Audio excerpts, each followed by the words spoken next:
আহমেদাবাদের খুব কাছেই চলে এসেছি। দাদার রিভো একটা স্থাপত্য নিদর্শন, এটা দেখতেই পাওয়া যাচ্ছে। নিচে কিন্তু জল, আমরা নয় নয় করে কিন্তু 5 তলা মতো নিচে নেমে এসেছি। আমি তোমাদের এই সামনের অ্যাম্বিয়েন্সটা দেখাচ্ছি।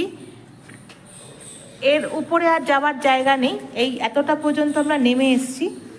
দেখো, এইখান থেকে আমরা নামতে শুরু করেছিলাম, একদম 5 তলার কাছাকাছি আমরা নেমেছি।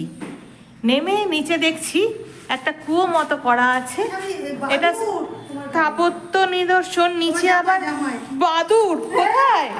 এই দেখো, এইটা বাদুড়, আমার জামাই ঘুরছিল, আমি এটাকেও তোমাদেরকে দেখিয়ে নিলাম। বাদুড় মানে বুঝতে পারছো আমরা কতটা পুরনো স্থাপত্যে এসেছি। গায়ের কাজগুলোও সুন্দর করা হয়েছে।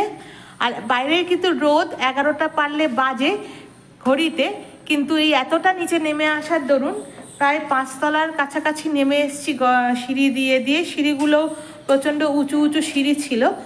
আর স্থাপত্যটাও দেখতে পাচ্ছ, আর বুঝতেই পারছো গায়ে বাদুড়, মানে আমার গায়েতে উঠেছিল, আমি ঝেড়ে ফেলতে সেটা মাটিতে পড়ে গেল। আর কাজগুলো এরকম পাথরের স্তম্ভ, এটা কিন্তু পাথরের স্তম্ভের উপরে পুরো স্থাপত্যটা দাঁড়িয়ে আছে। আর নিচে জল, যদিও মানুষ খুবই নোংরা করে ফেলেছে জায়গাটাকে, জলটাকে, কালো নোংরা জল। আর এই স্থাপত্য উঠে গেছে একদম, দেখতেই পাচ্ছ, আকাশ পর্যন্ত। এর উপরে আর ওঠার সিঁড়ি নেই। নেমে এসছি আহমেদাবাদ শহরের থেকে প্রায়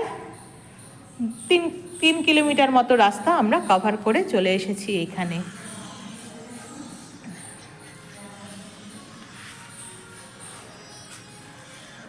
আছে নাকি?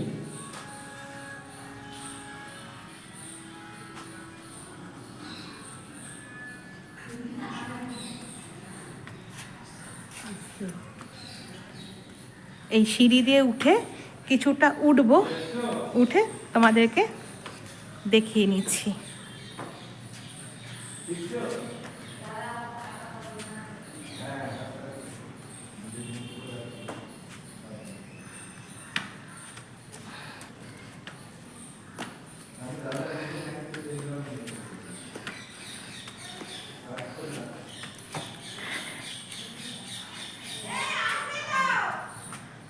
আহমেদাবাদের আরেকটা নিদর্শন হাতি সিং জৈন মন্দির।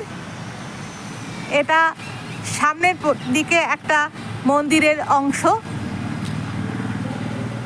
এটাও টোটালি পাথরেরই তৈরি। আর এইবারে তোমাদেরকে একটু ঘুরিয়ে দেখিয়ে নিই, এইটা মূল মন্দির। এই মূল মন্দির।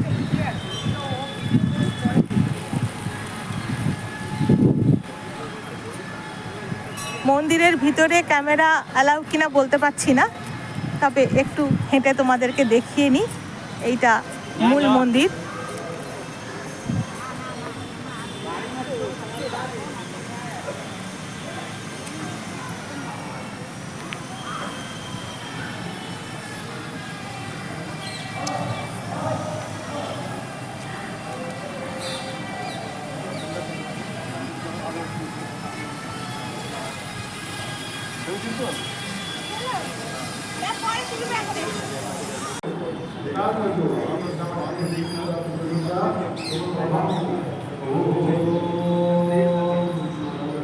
এটা মূল মন্দিরের ভিতরটা, ভিতরে ছবি তোলা নিষিদ্ধ, ওই জন্য বাইরে থেকে আমি একটু ছবিটা তুলে তোমাদেরকে দেখাচ্ছি।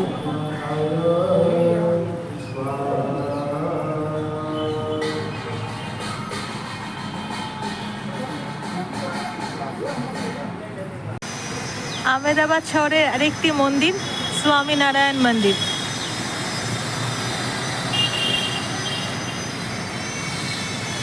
স্বামীনারায়ণ মন্দির।